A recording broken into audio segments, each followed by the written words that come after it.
Bonjour, ici Sébastien pour Ciné Techno et aujourd'hui je vais vous parler du film Pirates des Caraïbes, Les morts ne racontent pas d'histoire en combo Blu-ray DVD.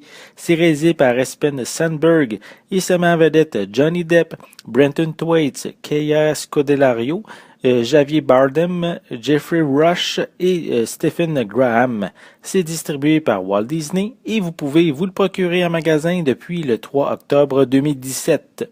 Cette fois-ci, Jack Sparrow, à l'aide d'un jeune marin qui se nomme Henry Turner et de l'astronome Carina, mais ils doivent trouver le trident de Poséidon qui se trouve dans un lieu inconnu afin de contrer le diabolique capitaine Armado Salazar et son équipage fantôme qui veulent récupérer leur forme humaine.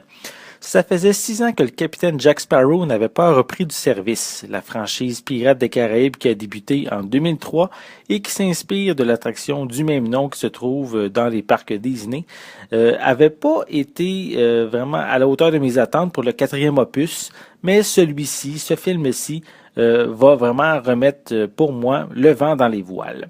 Sans être innovateur, le scénario fait un retour aux sources avec une histoire plus simple, débordant d'humour. Les premières minutes sont savoureuses alors que Jack Sparrow et son équipage tentent de voler maladroitement un énorme coffre-fort en pleine ville. Par la suite, une séquence des plus inquiétantes, mais ici très divertissante pour les fameux protagonistes, parce qu'ils vont devoir faire face à la guillotine et à la pendaison.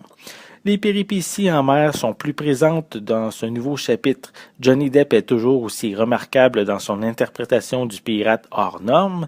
Il est plus retiré par contre, mais brille à chacune de ses présences et permet de laisser davantage de place à ses acolytes Carina et Henry.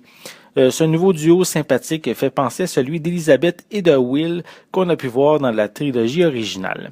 Ces derniers ont une courte apparition à l'écran et servent davantage à préparer le long métrage, en fait le prochain long métrage, et pour ça je vous invite à rester jusqu'à la fin du générique.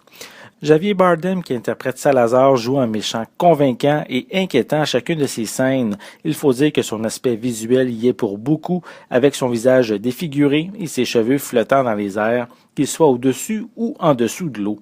Les effets spéciaux sont franchement réussis.